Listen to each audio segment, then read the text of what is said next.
en el juicio de las tres torres. Cuéntanos un poquito cuál es la situación real, porque cuando se habló de muchas cosas y pues obviamente eso se va a tomar como testimonio de algunas cuestiones de la Asamblea Nacional, inclusive a uno de los asambleístas le dijo, usted también me llamó. O sea, no sé si me explico todo lo que sucedió tanto en el juicio político como en la audiencia del caso Las Torres. Cuéntenos un poquito cuál es la situación real en este momento de Pablo Celi. Buenos días. Con referencia a eso, yo creo que habría que dividirle en dos partes. ¿Cuál es la situación del juicio político? Yo creo que este juicio político arrancó mal. ¿Por qué? Porque al hablar de juicio político debemos hablar, y estando en la Asamblea Nacional, de respeto a los derechos del debido proceso y garantías constitucionales que están contempladas en el artículo 76 de la Constitución de la República. Sin embargo, a Pablo Celi no se le permitió en ningún momento tener una contradicción con los testigos o con los comparecientes que iban a la Asamblea Nacional a dar sus requerimientos y a dar sus, digamos así, su forma de ver y su punto de vista, porque no fue otra cosa. Segundo, se convalidan a testimonios o comparecencias de personas que son declarados públicamente como enemigos manifiestos de Pablo Celi, lo cual obviamente esas comparecencias carecerían de del principio de imparcialidad. Entonces, ante todo esto, vamos viendo que ya existía una violación a lo que es el debido proceso. ¿Y dónde está causado esto? Justamente en la propia Asamblea Nacional. En tal virtud, si es que los asambleístas actúan aplicando la Constitución, como es lo que se está manifestando por parte del señor Villavicencio, lo que deberían es declarar la nulidad de este juicio político por esta cantidad de violaciones específicamente al debido proceso consagradas en el artículo 76 de la Constitución de la República. Eso en términos generales del proceso como tal. Y en el caso del juicio, digamos, ya en la parte pues judicial, perdón por la redundancia, que hubo la audiencia, pues obviamente, ¿cuál es la situación que está a nivel jurídico el señor Pablo Celi? Bueno, a nivel jurídico, Pablo Celi se encuentra procesado en el juicio de delincuencia organizada que está impulsado por Fiscalía. Estamos ya a 15 días más o menos de terminar ya la instrucción fiscal y posteriormente iríamos a la audiencia preparatoria de juicio. Ahí se han evacuado un sinnúmero de diligencias, las cuales ninguna ha arrojado participación dentro de este proceso en contra de Pablo Celi, es decir, básicamente la acusación de Pablo Celi en este juicio se está soportando en básicamente una versión dada por Luis Miño, quien dijo que le ha dado una disposición verbal Pablo Celi para que suscriba las resoluciones de desvanecimiento de glosas de la empresa No Límite. Esa es básicamente la única acusación que existe y la única acusación formal de parte de Fiscalía, ya que las otras son solamente sugestivas o suposiciones que está realizando Fiscalía y con las cuales está manteniendo en prisión a Pablo Celi. ¿Se ha respetado el debido proceso en el tema de Pablo Celi? Yo creo que no se respeta. Bueno, vamos, si hablamos del debido proceso, se ha respetado el debido proceso dentro del juicio judicial, ¿no? Del juicio que se lleva en la Corte Nacional, sí se ha respetado el debido proceso en cuanto al derecho y a las competencias que tienen los jueces. Pero dentro de eso sí se han violado, en cambio, garantías de Pablo Celi, como es la garantía de la igualdad, que está consagrada en el artículo 11, numeral 2 de la Constitución y el artículo 66, numeral 4. Se ha violentado la garantía de la seguridad jurídica, por cuanto se le mantiene detenido con unas argumentaciones que carecen de motivación realmente por parte del juez que conoce la causa, y además existe una desproporcionalidad entre los hechos y la prisión preventiva que está ordenada y que se le mantiene hasta la presente fecha únicamente por el hecho de haber sido Contralor General del Estado al momento de los hechos. ¿Existe alguna persecución política por el tema o realmente cree que se está haciendo justicia en el Ecuador? Yo no creo que se esté haciendo justicia en el Ecuador. Yo creo que aquí hay una cortina de humo. Aquí lo que existe es una espectacularidad que se está armando con referencia a este juicio, porque obviamente existe de que Pablo Celi en su momento, cuando fue detenido, cuando fue allanada a su casa y gran parte de la instrucción fiscal, era el Contralor General del Estado. Entonces, obviamente, mantener detenido al Contralor General del Estado, a quien emitió varios informes con inicio de responsabilidad penal contra varios políticos, varios exfuncionarios de la administración pública, y en definitiva creó varias expectativas de que se están realmente auditando las cosas hechas en el pasado. Obviamente se creó esta espectacularidad que ya se aleja de lo jurídico, y ahí es justamente donde que Fiscalía tiene un hueco grandísimo, porque también está violando uno de los principios procesales, que es que Fiscalía debe actuar con objetividad y no con subjetividad. Una de las cosas que tenemos es, por ejemplo, los famosos chats. Si usted tiene al alcance el informe de los peritos de los chats, en ninguno de los chats que habla Fiscalía, Pablo Celi pide que se desvanezcan glosas a ninguno de sus funcionarios. En ninguno de los chats Pablo Celi pide. Además, tenemos que considerar que esos chats son del año 2020 y 2021, cuando estábamos en pandemia, y los hechos de Fiscalía supuestamente se investigan del 2016 al 2018. Es decir, no hay ni coherencia ni en el tiempo ni en los hechos, y eso obviamente debilita totalmente la posición de Fiscalía en el campo jurídico, pero obviamente en el campo mediático lo pinta de una forma tal que hace aparecer que en esos chats existen disposiciones de parte de Pablo Celi para que se desvanezcan glosas, lo cual es totalmente falso. Además, en la comparecencia que realizó a la Asamblea Nacional, la señora fiscal presentó varios chats, pero no presentó las respuestas de lo que Pablo Celi dijo. Okay. La otra pregunta que me salta, doctor, es, ¿hay alguna prueba, tanto en el juicio, digamos, político como en el juicio penal que se está siguiendo a Pablo Celi, sobre que se haya demostrado, alguna prueba que se haya enseñado que él ha hecho favores por dinero o no? Porque eso también se existe, sí, no existe absolutamente nada al respecto. No hay un testimonio, no hay una versión, no hay una transferencia, no hay un cheque, no hay un depósito, no hay absolutamente nada que indique de que Pablo Celi haya cobrado un solo centavo por los trabajos o por los informes o por los desvanecimientos de glosas o por las confirmaciones de glosas que se realizaban en la Contraloría General del Estado. Es por eso que me atrevo a decir de que estamos hablando de una espectacularidad que se está usando dentro de este proceso para mantener detenido a quien fue Contralor General del Estado en su momento. Es decir, que era un show montado, nada más. Correcto. Realmente, si es que usted se pone a analizar el proceso en contra de Pablo Celi, va a encontrar de que no existe absolutamente nada. Existe una resolución de desvanecimiento de glosas de la empresa No Límite, es verdad, pero debemos considerar que la resolución de desvanecimiento de glosas es un trámite legal que se encuentra dentro de la ley orgánica de la Contraloría General del Estado, y es un procedimiento que también garantiza el debido proceso y garantiza un derecho de los ciudadanos. Por ejemplo, le voy a poner un simple ejemplo.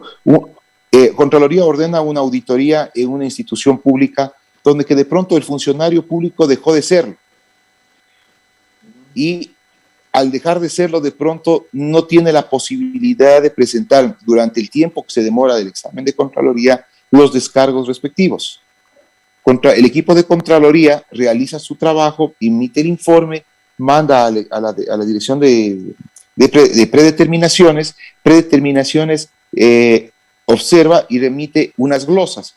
Y estas glosas le dice al administrado, sea a los funcionarios públicos o a la empresa particular que estuvo, o persona natural o jurídica que participó en lo que fue motivo del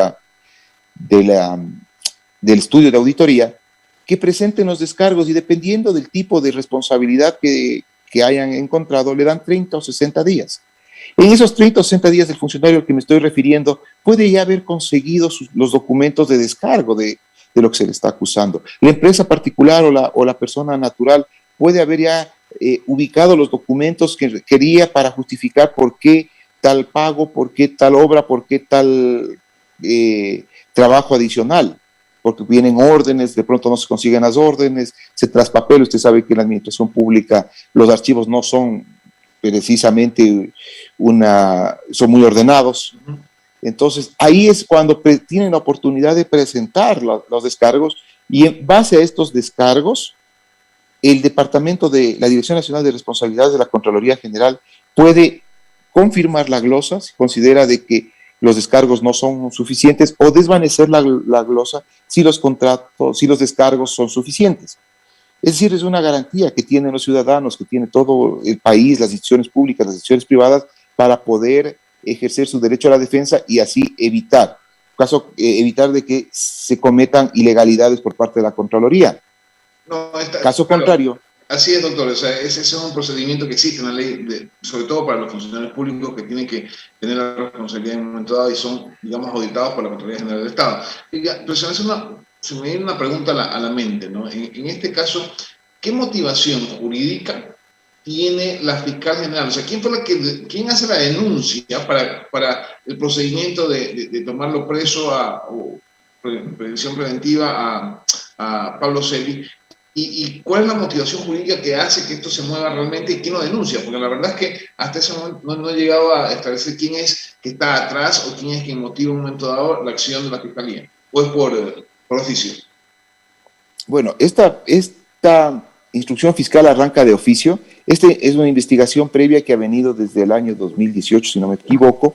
Sin embargo, Fiscalía nunca le notificó a Pablo Celi de que había una investigación en su contra. Nunca le notificó para que rinda una versión. Es decir, nunca le notificó de absolutamente nada, sino hasta el momento en que fue allanada su casa de la manera brutal como fue realizada, con rotura de puertas y todo, lo cual está obviamente grabado y ha pasado por los medios. Ahí es cuando Pablo Celi recién se entera de que hay un proceso en su contra. Ahora, ¿quién motiva esto? En teoría esta es una motivación que se realiza de oficio, pero ¿qué son los hechos que le motivaron a la fiscal a tomar una decisión tan drástica y básicamente provocar la caída del contralor? Eso sí habría que preguntarle directamente a la doctora.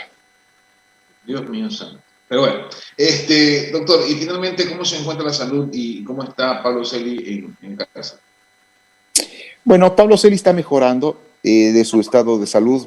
En la comparecencia a la asamblea se le notó que todavía está muy, muy bajado de peso, todavía no puede recuperar ni siquiera su peso ideal porque realmente quedó muy, muy golpeado después del COVID y sobre todo por un trato inhumano que recibió en el Hospital Eugenio Espejo de aquí de Quito, donde no le daban ni siquiera su alimentación.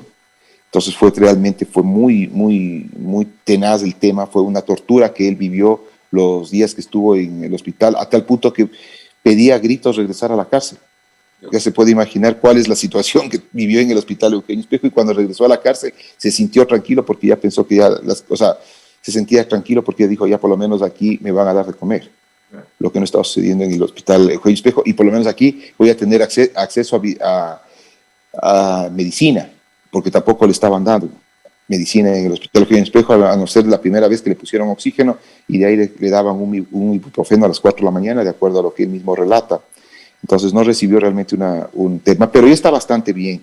Y yo considero que en el juicio político Pablo Celi hizo una exposición muy larga, de 3 horas aproximadamente, sobre los hechos que se le acusan.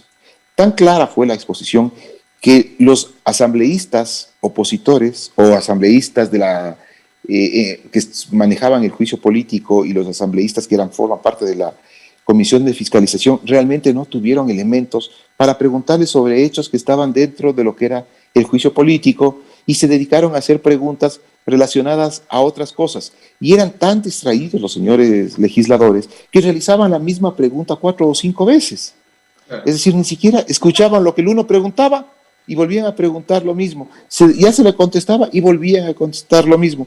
Es decir, realmente yo creo que esta comparecencia dejó claro, pero al mismo claro la posición de Pablo Celi, de sus actuaciones, pero al mismo tiempo también dejó claro que lo que está usando también la Comisión de Fiscalización, no todos, digamos, pero gran parte de sus miembros, es también tratar de hacer esto una palestra política y un tema de figuración frente a un juicio político que obviamente ya en los actuales momentos, como le digo, tiene tanta violación que ni siquiera se le permitió a Pablo Celi que esté su abogado defensor al lado de él. Doctor, ¿y en esta comparecencia. ¿En cuánto tiempo usted cree que por lo menos pueda desvanecerse el tema de la de la prisión preventiva, porque la verdad es que estar en la cárcel debe ser bastante complicado para el señor Celi.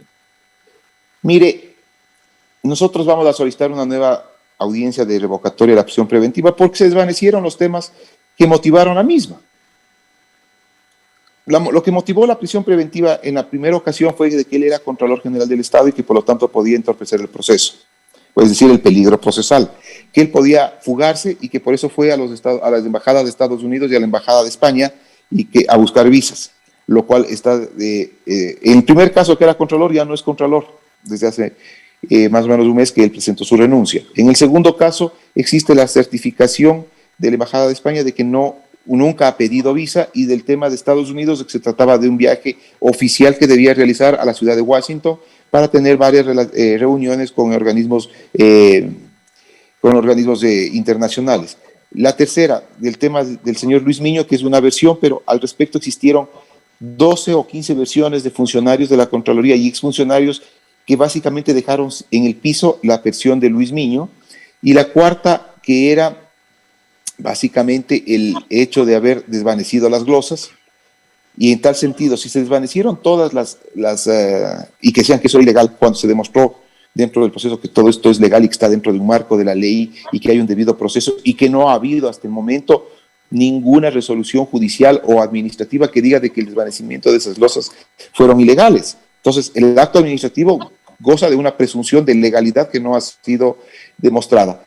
Pero como están dadas las cosas, le digo sinceramente, yo considero que a lo mejor no va a la prisión preventiva a ser revocada por parte del juez de la Corte Nacional, ya que la última vez negó, indicando con una falta de motivación total y con un argumento muy débil, al decir de que se le ratificaba la orden de prisión porque la versión de Luis Miño no ha sido desvanecida, ya que la única forma de desvanecer esta versión es que el señor Miño se retracte de la misma o cambie su versión, lo cual es un absurdo porque una versión puede ser contrastada con documentación, con otras versiones, con prueba documental, con prueba material, con pericias, que es justamente a donde se ha llegado. Sin embargo, de lo cual el juez dice que mientras no haya se retracte el señor Miño de tal hecho, obviamente los elementos siguen intactos.